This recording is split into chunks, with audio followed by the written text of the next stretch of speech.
Hello and welcome to a look into Peekskill's history.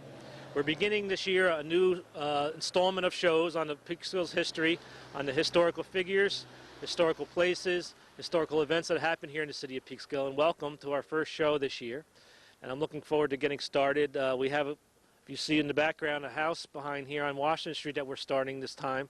116 Washington Street, a house that was built in 1830. One that I did not really know the history about until recent years. I've gone by here many, many times over the course of my life here in the city of Peekskill, not really realizing what this house meant and what was the history behind this house and the people who lived in here. And we're going to get into that today. I'm joined by one of the original inhabitants of the house, John Leslie. You might remember John. He was on the very first show that I did a couple years ago on the Pew Park, which was really the inspiration of starting this series of shows on the history of Peekskill. And John was an inhabitant here and was born in this house. We're going to talk to John. And we're also going to talk to the present owners, Bill Rundle and Tony Cianci, who renovated this house and really have brought it back to a beautiful condition it's in today. So we're going to start with Mr. Leslie, and he's going to give us a little of the background history. We're going to look into who lived in this house and some of the events that happened when this house was in existence. So let's go inside and join them. Mr.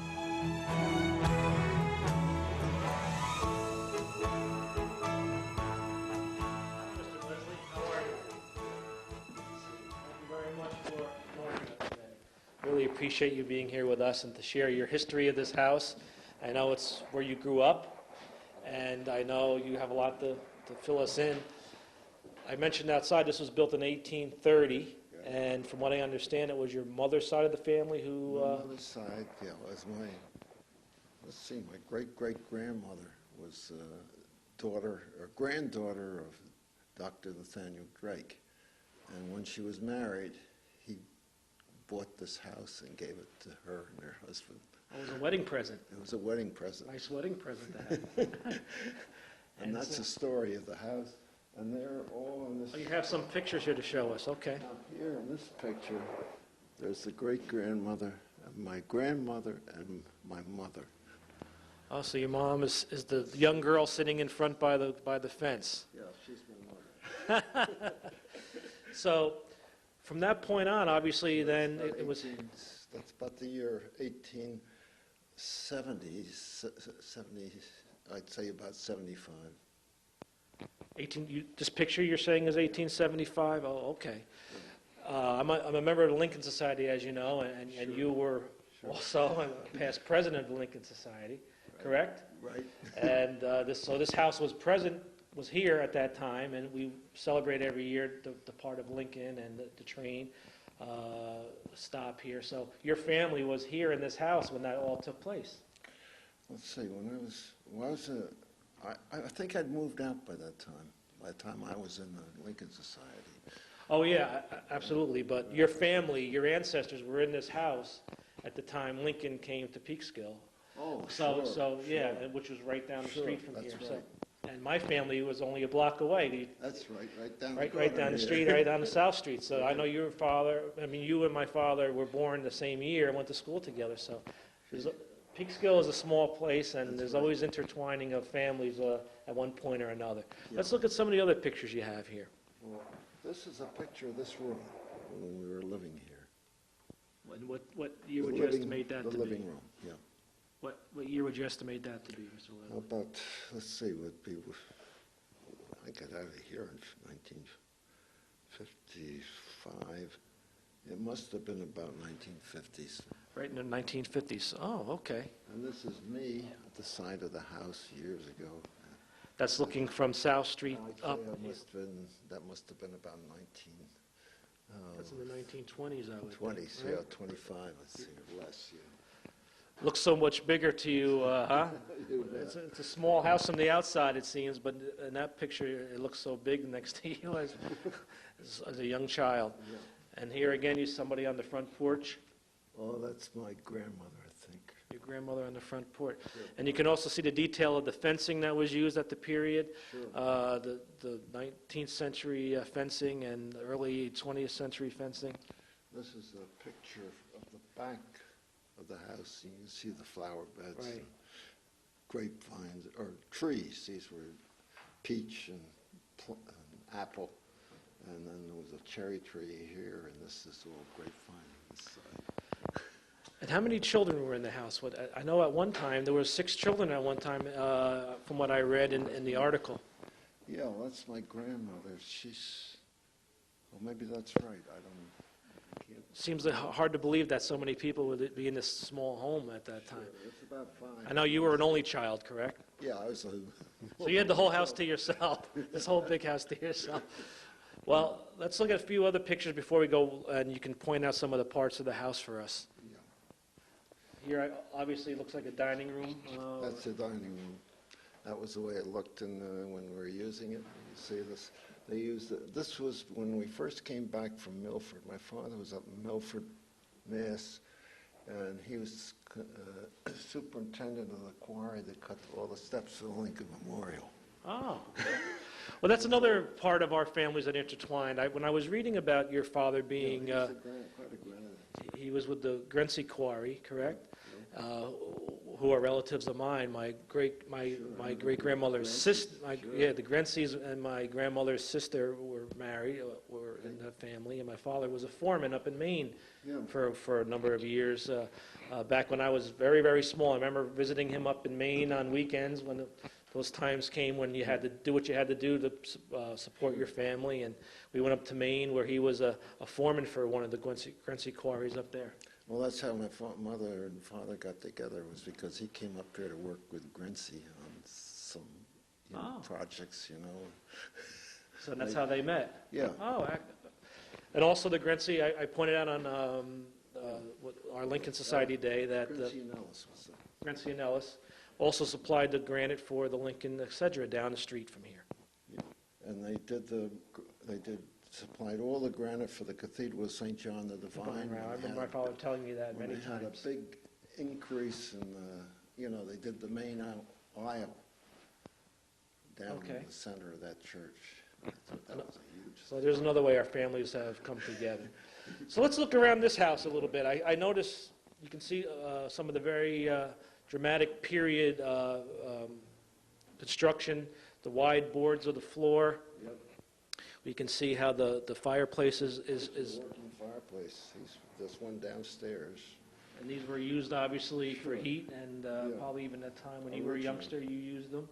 Well, what they did, they put parlor stoves in here. And my father, of course, we moved back here from Milford in 1920 or 1918. Mm-hmm. And at that point, he got rid of the parlor stoves and put central heating in. Put these pipes through.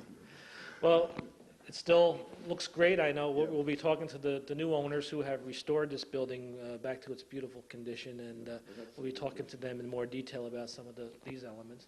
Yep. And you can just see the size of the room and the size of the doorways and some of the door construction. A lot of it is still here. A lot of the original design and a lot of the original hardware and casing work is all still here. Yep. Well, I took the hardware out. Let's look around to this was the living room. This was the living room, yeah. And this was a little bedroom here for guests or something we use. So like a guest room? Okay. Yeah. Let's go look in the other room. We're here in the main hallway or the main entranceway, and we were just speaking, Mr. Leslie, and I know from designing of houses back in that period of time, the idea was to, when you walked in the cold weather, you didn't want to let that cold air into the main part of the house, so they would have an entranceway. Sure. And you were telling me originally that this was closed off with a doorway. It was completely off with a doorway here. So when you came in from the outside, you would basically hopefully trap the cold air in this area. And you said your father changed that at one point. Yeah. Well, that's when they put the central heating in. They put the central heating in. Yeah, they didn't need to worry about that. Yeah. So this is one of the changes. Before they were using one stove in the living room. And that heated the whole house. That heated this floor. Downstairs. There were 2 stoves in the house. 3 stoves. Just one in the kitchen. One in the kitchen. Well, which we'll talk about in a few minutes. Let's go upstairs first and see what the upstairs look like. There you go. Yep.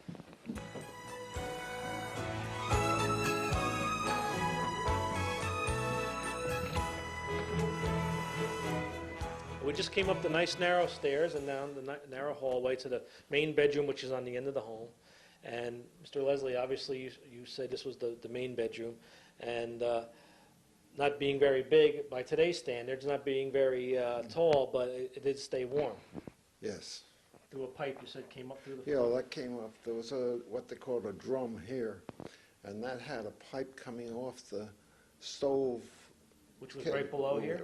Right below, and the pipe carried the heat up, and then it went into this circular thing, and then we had a place here to get into the main chimney. Okay.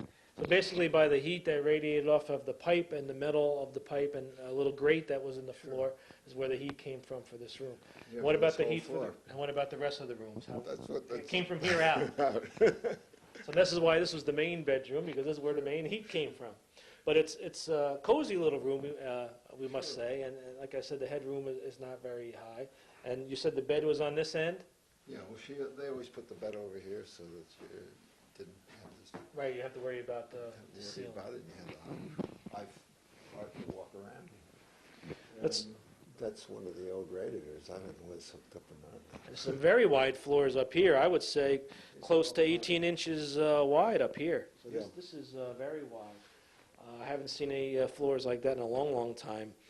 You can't use today's wood this wide. It would cup up in a couple of weeks and you'd be in trouble. But this is some well-seasoned wood, and it's remained here for all these years. Yep, that's a big piece right there. Yeah, very wide. And 18 there's a pipe there. That was originally a gas pipe because they had a gas light here. So you had gas light? Oh, Before they put electricity in. Yeah. very nice.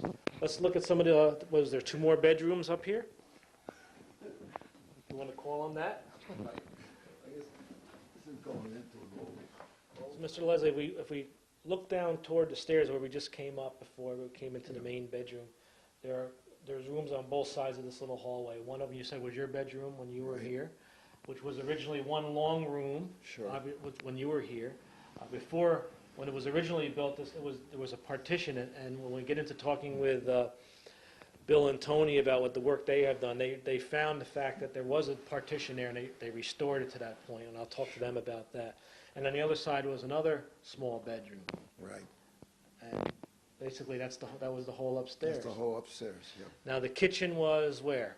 Well, that was on the outside of the building, on the back. So that was an extension of the house. Extension, And the facilities, as we say, were, you said, near the kitchen. They're in the kitchen. Yeah. Now the basement itself, what was the basement used for? Well, that was for storage of for storage. food Because I know there was, and ice. I think there's a fireplace down there, isn't there not? Oh, sure. Yeah, there's a big fireplace there. It's the same size as the living room. So let's head down to the basement, and then we'll see what that looks like, and then we'll talk a little bit about the neighborhood before we meet Tony and Bill.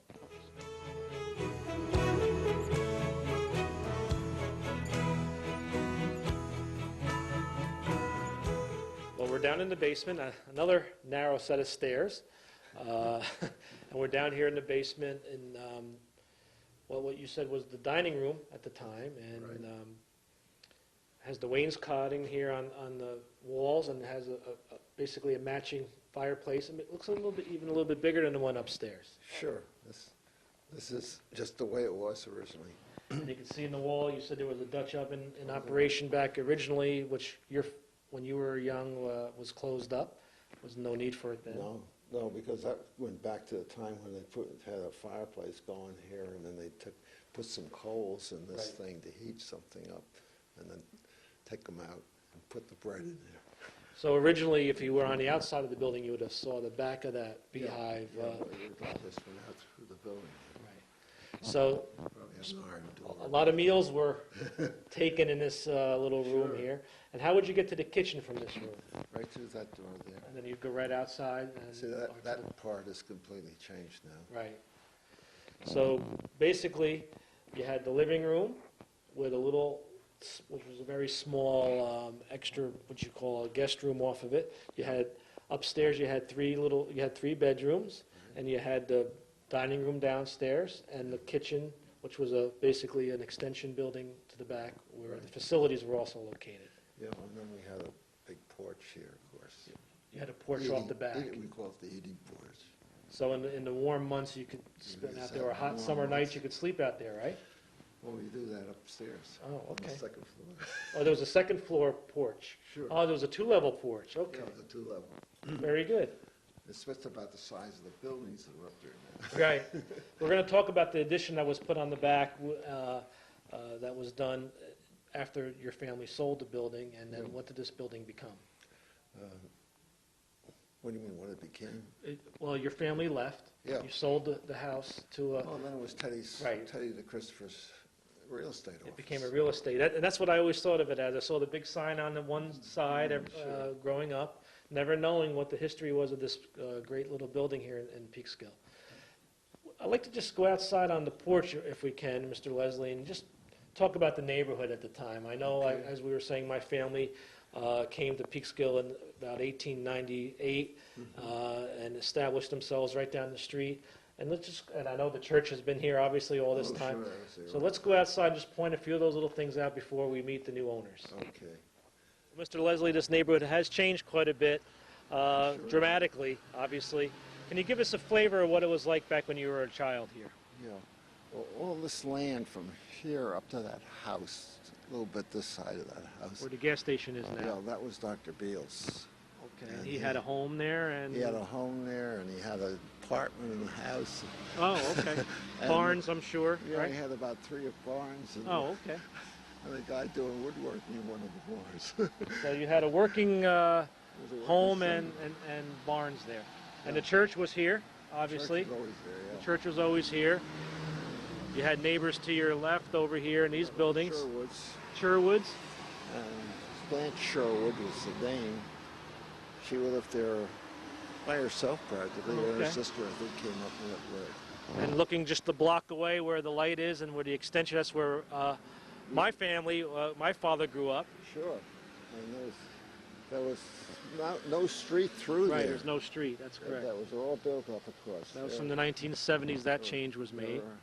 There It's was- Scuchamara down the street, Yep. Nardone down the in it. street, right? Oh, sure. Any other names you can remember from that time? All still Peekskill families. Oh, yeah, the Charltons. She was the superintendent of the grade school up Oh, here. and they were right down at the end of the street here. Then there was a candy store, and then Right. there was a general purpose store, I guess, a butcher shop or whatnot. So everything you needed was right here. Right there, And then you're right absolutely. close to the center of town. You had Drum Hill Sure. up across the street from you. Schools were close. Right. So it was a perfect place to grow up. I had to climb those steps every day. Yeah. And I know you have a lot of rich memories of Peekskill of those days, and I have mine of my era, but this Sure. is just, I'm so happy that this building is still here, and we're able to point it out, and I really thank you for being here with us today to help us out with some of these, What I admire are these walls. right, the Can you stone. imagine building those today? I know, that was That some would be job, that big- was some, That'd be big bucks. not the, yeah, the If you big could bucks, get 'em that's done. right. So again, thank you very much. We're now with the new owners of the building, Tony Cianci and Bill Rundle. Peekskill, born and bred, if you don't mind me saying, also very big athletic stars of Peekskill High School in their day, back in the 70s. Class of 71, you told me? 1973. 71. I had that mixed up. So I remember looking up to these guys as a little kid in Peekskill. They're a few years older than me. I don't want to give any age away, but we're all friends, and I really looked up to these two guys, watching them on the football field and other places during the course of their careers in Peekskill High School. But now they're in a field here where I think they've really excelled, and that's construction and restoring this building back to as close as they could to the original condition. So guys, thanks for being with me today. I appreciate it. Thank you, Mayor. Let us in here to look around. What possessed you to look into buying this building? Well, actually, it was Bill's thought. He felt he's seen something here that felt that had some importance. And we just, little by little, came in and Just decided to go for it, and Yeah, actually, Ted DeChristopher, who had this building. I think he bought it around 1960, right, John? He had an insurance company here for years, and when he retired, he was going to sell the building. And he approached me and Tony and was wondering if we could fix it up and get it, shine it up a little bit and paint it and get it ready to sell. And we said, sure. And as we were working, we really realized this is a very interesting building we have here.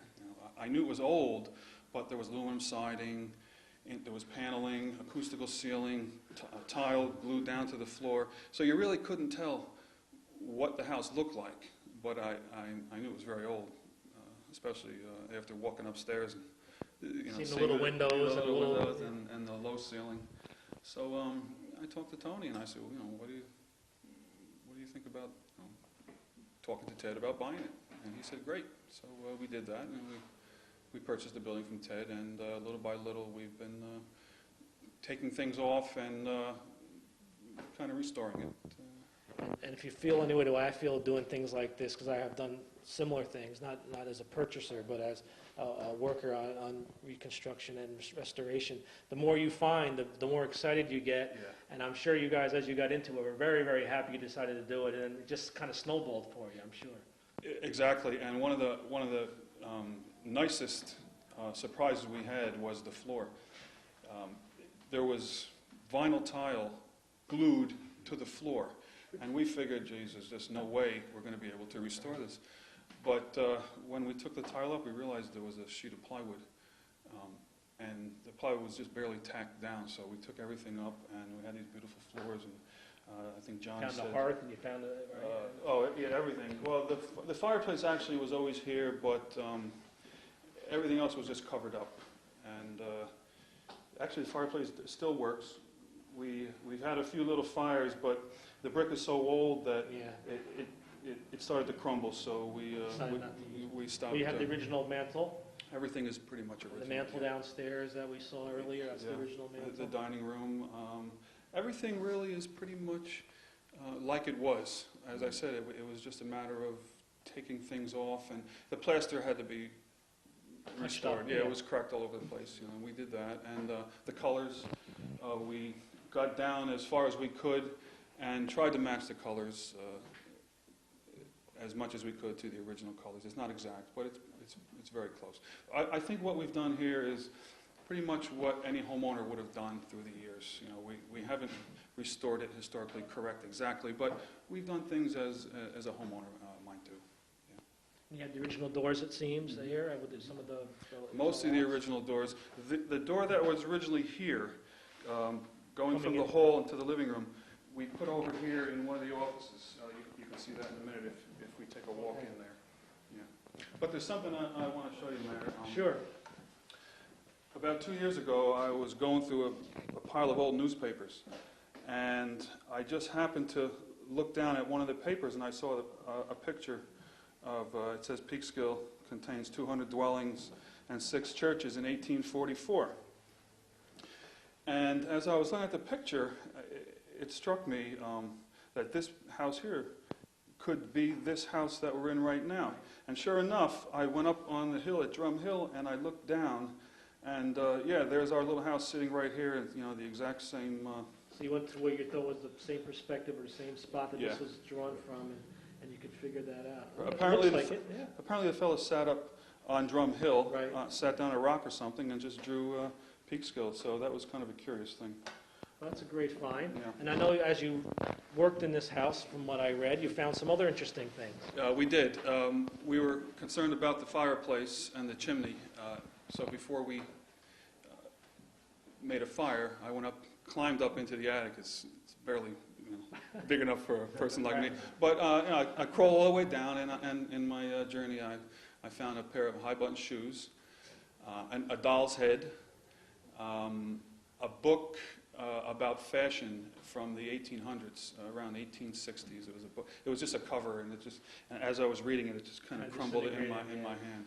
But yeah, that was really neat. And we found coins, probably some jewelry of maybe John's great-grandmother, hairpins, but nothing, no bag of gold or.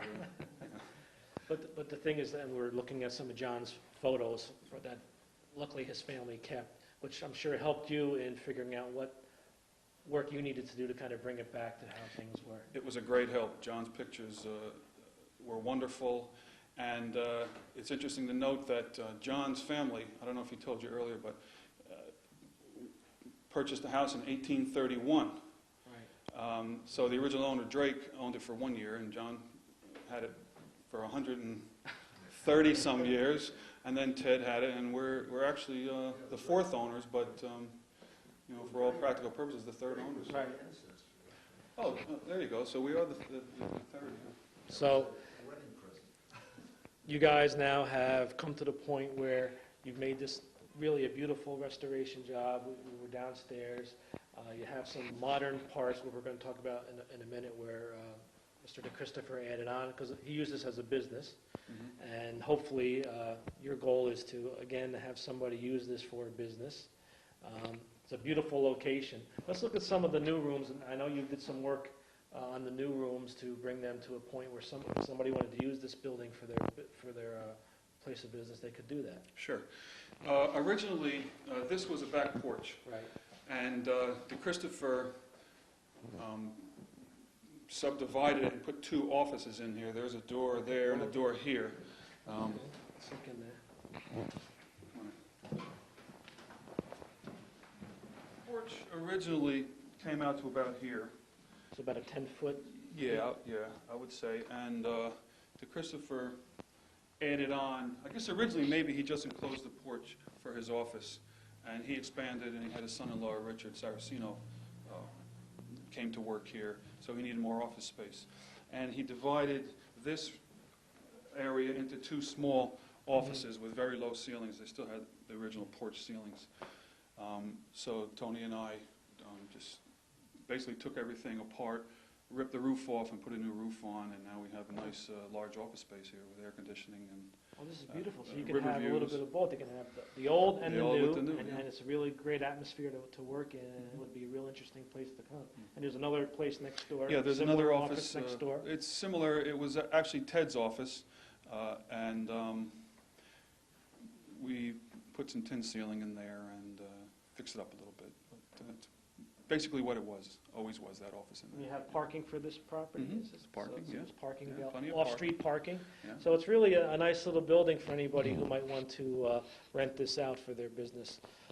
Anything else you can point out that made it maybe have been a surprise to you when you first got into this? How much work maybe? How long did it take you to restore the building to its present point? Well, we've been working in our spare time for about 7 years. About 7 years. Some people enjoy cars, some people have hobbies. We enjoy working on the house. It's a lot of fun. And Yeah. how about windows? Did you replace any of the windows or restore the windows? Yeah, They look like you did a good job with The those. 2 windows in the front are new, but other than that, all the upstairs windows and downstairs windows are all original. You know, there's nothing new except these 2, but these were originally replacements. Right. Christopher had put new windows in there, and actually there was a large picture window between them. Okay, so you brought it back to where it was. Yeah, because there wasn't a proper header over Right. the windows, and the house was kind of settling a little bit, so we had to get rid of that window and put a header in there. But yeah, those 2 windows are the only windows in the house that aren't original. Yeah. Well, I think you guys did a great job, and like I was telling before, I've been past here all my years growing up at Peekskill, never really knowing the history of this house. Always saw the Christopher sign on the one end, Right. insurance, never knowing the real history behind this house. And thanks to you guys, we still have it here in Peekskill, and I think it's important to preserve our history here in Peekskill in these buildings. And if somebody wanted to call you up to possibly look into renting this for their business, what number would they call? They can call Tony. It's 788-9160, 914 area code. So if you call Tony, he'll bring you down here, let you look at the building firsthand, see if it's suitable for you. It's a beautiful building, has all the modern amenities as well as the historical aspects. So it's a real, I think, winner here for anybody who might want to use it. So again, thank you very much, guys. Thank you, Mayor. Really appreciate it. Thank you, Mayor. Thanks for everything. Appreciate it. Take care. Thank you for joining me here on our first installment of our new series for this year look into Peekskill's history. And I want to thank again Tony Cianci and Bill Rundle for letting us into the house here, and for John Leslie for taking the time to show us his old pictures and give us a little of the history of this great building here. And thanks to all three of them for really keeping Peekskill's history alive and helping us keep Peekskill's character the way it should be. So look forward to seeing you again on our next show, which will be coming to you soon. We have a lot of ideas for shows this year. If you have any, please contact me at 734-4105 is my office number, or you can email me at jtesta@cityofpeekskill.com. I'm always looking for suggestions for shows or anything else that you think would be interesting for our show here on Peekskill's history. And until then, we'll see you next time. Thank you.